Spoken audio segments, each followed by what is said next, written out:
Hi there, folks. This is Levi Kuhn at Kuhn Truck and RV, your Class B and B Plus RV specialists. Please check out our website at truckandrv.com. That's truckandrv.com to view all of our inventory. And we'll put a direct link to this particular RV in the description below. If you follow that link, it's going to take you over to our website where you can see the pricing and the information on this unit. However, once this unit is sold, that link will be removed as that web page is no longer live. We are a full-service dealer. We do offer warranty as well as financing packages. If you have any questions, please give us a call at 419-899-2020. Alrighty, folks, it's time for the inside portion of today's video tour. We are inside of this 2008 Pleasureway Lexor-TS. This one has 70,739 miles on it. As always, we're going to start at the front, make our way towards the rear of the coach. We're then going to come back towards the front. I'm going to try to get you a few different angles so you can get a feel for the overall space as well as the overall condition of this unit. We are a small family-owned and operated dealership. We welcome you to take as much time as you'd like touring this one or any one of our units. Both front seats up here are leather. Both front seats do swivel. The passenger seat is going to have more capability to swivel because there's no steering wheel for it to bump into here. So you get pretty much a full spin on this seat. The driver's seat is going to spin part way. But it does get impeded by the steering wheel, so you're not going to get a full spin on that driver's seat. There is a plug right here for the table, so you can place the table up front here. So if you want to do your dining, read your newspaper, use these front chairs for your lounging, you are able to do that and have that table up here. Over here on the wall, we have this switch here is a light switch, and then next to it, you can't see it real well. I'll zoom in here, but it actually has a dimmer. So you can dim the lights inside here. The two switches on the left is for a light just inside the door, and then as well as the porch light outside. Fire extinguisher there. We've got a 110 outlet, a noxious gas detector, switch to turn on our water heater, the remote start for our Onan 2800 generator, which is showing 125 hours.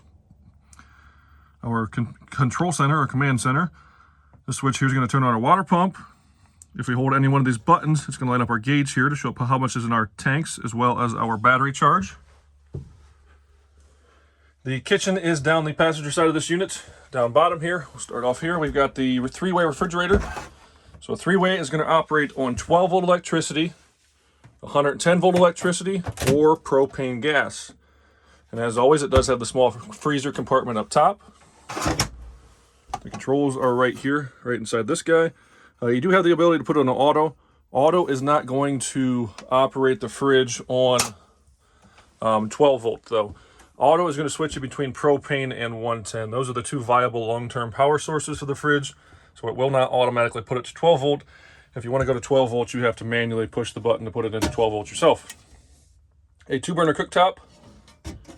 There is a small window behind the kitchen area here that does crank and tip out. Got a nice stainless backsplash up here. Paper towel holder, spice rack, single basin kitchen sink with the cover. So when you do the extra counter space, cover that sink up and you've got counter space there. The countertops are Corian. So they are a hard surface countertop. We've got some storage overhead here. I'm going to pull a 180 on you and we're going to check out the microwave. Just a regular residential microwave, pretty easy to operate. Got a shelf up top here, and then this one is intended to be your wardrobe. We got the rod here so you can hang up your clothes. Board here on the wall is used to make the bed into the full size of the large bed if you want to choose to do so. I'll kind of tell you that about when we get to the back. Table leg, the small round table, and then all our manuals are located in there. This does have a wet bath. Get this opened up and kind of show you how this works. So both of these doors, I'm just going to kind of point out one here, but both of these doors actually have an interior portion of this door. You can see there's a drawer slide or a slide there.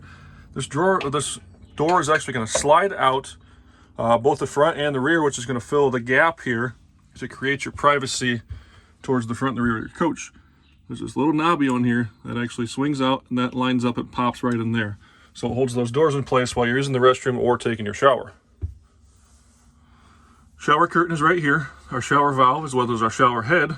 So you're going to pull the shower curtain out and around you. This is one of the models where you can take a shower in the aisle. We do have a fantastic fan up here. which has a variable speed as well as a thermostat on it. So you can set the thermostat and that thing will kick itself in and out. Our commode is right there. Bathroom sink again, Corian countertops. Our shower pan is located right here. I only have one hand, so I'm not going to pull that all the way out. That shower pan is going to sit in the aisle here. You're going to line, this is actually your drain. That's going to spin out. You're going to line the drain up with the shower pan with the drain on the floor and stand right in the center of the aisle and take your shower.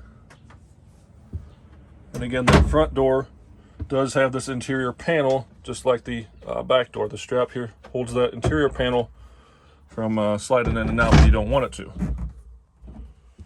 Propane furnace is located right here. A little more storage underneath the sink, as well as a 110 outlet right there. The back sofa bed is power. We have another noxious gas detector down here, our fuse panel, as well as our circuit breakers. Before I run this out, because a lot of times the seat belts pop back down through, we do have two seat belts back here. They're going to be shoulder belts. The belt is up there, and it's going to pull down there, and then there to there. So we have two seat belts back here, plus the two front seats. We're going to have a total capacity of 4 belted passengers in this unit. So the sofa here is power.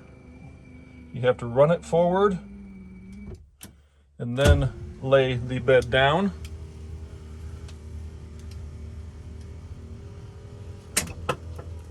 And you just heard the seat belts drop down through. When that bed goes down, it often pulls those through there, as I said, but that was that little clunk. So you do have the option of sleeping north to south, as well as north to south on this side. You can also sleep crossways in this unit. I'm going to take a pause and get a few measurements on this bed for you. So the bed here measures roughly 69 inches wide. So it's roughly 69 inches wide. Then the length from our back door to here, our north to south direction, is actually 72 inches. So for most people, it's going to be a little more comfortable to sleep north to south in this unit. You can also sleep crossways if you want to. I will tell you that most people prefer to sleep north to south and leave this section here open, put their heads up there. It makes it easier to kick your feet out and get out of bed at night.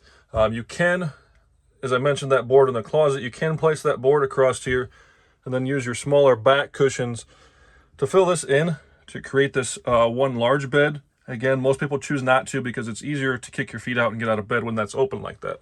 This here is the thermostat for our propane furnace. The controls for the AC are directly on the unit itself, located right there. We do have some storage up top here as well. Another door back there. Another compartment there. This switch here is to turn on the inverter. So there's an inverter that powers the TV. If you are either traveling and somebody's riding the back here, they can turn the inverter on and still be able to watch that TV while you're traveling without having the generator on or being plugged into shore power. So that inverter is going to power that TV. Our DVD player located here. The two switches for the bed. This one folds the bed down, and this one runs the bed back and forth. The side windows, these do open. The lower portion down here, this cranks and tips out. The lower portion is screened. We do have curtains on all these back windows. Reading lights up here, which I do not have on. There are speakers located around here. The TV is a 19-inch flat screen TV. This door actually opens and swivels towards the front. So if you're in that front position up there in the front seats and you want to watch the TV, voila, just swing the TV towards the front and then you're able to watch that TV there. You can see you have another 110 outlet back here if you needed to use it for anything, as well as an amp for those speakers and the inverter itself.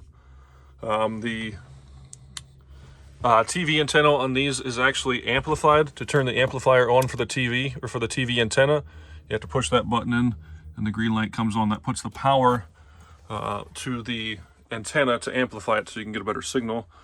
This guy down here is a digital TV receiver. This TV does not have the digital tuner built into it, so that guy there is to give you your digital TV. Swing around here. Again, the window on this side does open. The lower portion tips out and the bottom portion there is screened. We have an extension for the counter on the wall there. This guy will flip up to give you more counter space when you need it. Again, more speakers and another reading light back here, so when you're laying in bed, you can just easily reach up and turn that light on if you want to. What's the difference between a Hippo and a Zippo? One is really heavy The other one's just a little lighter. Leather back here on the sofa is all in very good condition. Shows very minimal wear. I don't see any tears, stains, scuffs, anything like that in the leather anywhere back here. Does have a couple pillows that are also matched that go with this. Sorry for the 180. Figured you want a better, closer view of this. There is also a table mount back here, so you can pop the table leg in there. So you can also put the table back here as well to do your dining, lounging, sipping on your coffee in the morning, whatever you want to do. Overall, a very nice, clean coach. Exterior shined up very nicely. Interior is very clean as well. 2008 model with 70,000 miles. I am going to call this thing a 9. I see very minimal signs of wear and tear. As always, you're going to find very small signs of wear and tear because they are a used or pre-owned unit. But nothing here jumps out at me in this unit. A very, very clean, nice coach. Again, Chevy chassis, 70,000 miles on a 2008 model. Backup camera is going to show up on the radio screen head unit. I was messing around with that. I do not think that has a CD player in it at all. I think it's just one of those new multimedia where you can hook your Bluetooth phone up to it.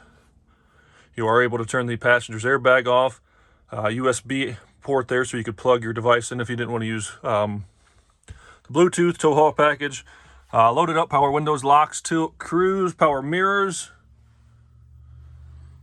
If you have any questions on this unit, go ahead and give us a call. One thing I missed here before I jump out, there is a second table located behind the driver's seat here, sandwiched up against the wall. Again, if you have any questions, give us a call at Kuhn Truck and RV, the best little RV dealer around since 1976. Alrighty, folks, we're running on the outside of this 2008 Pleasureway Lexor-TS. We are 20.5 feet from bumper to bumper. We have Michelin tires with date codes of 1817 and 11-foot awning. This one does sit on the Chevy 3500 chassis. It is powered by the 6-liter Vortec V8 engine. Exterior on this unit is in very good condition. Paint is all in good shape, shined up very, very nicely. This vent here and the vent above that are both for the refrigerator. This is the vent for a propane furnace. A couple of exterior outlets. Our coach battery on a slide-out tray.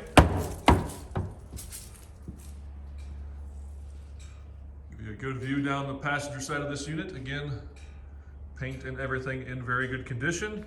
Coming around to the rear of the coach, we do have the tow package, which is right here. Spare tire is mounted on the back door because the generator is up underneath this unit where the spare tire would be from the factory on an express van. This little door here swings open to access our fill for our propane tank. A backup camera up top. Driver's side here.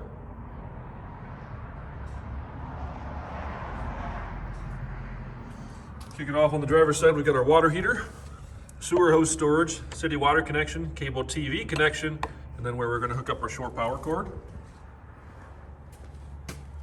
Little door here is for an outside shower. There's a little bit of paint chipped off that. Sewer connection, black water and gray water valves. Got a storage compartment here on this driver's side. I believe those are some of those little triangle hazard things if you have a breakdown or blown tire or something like that should alongside the road. Our short power cord, and then a sewer hose with some adapters there. This is where you're going to fill your onboard freshwater tank. I'll give you another look down this driver's side here.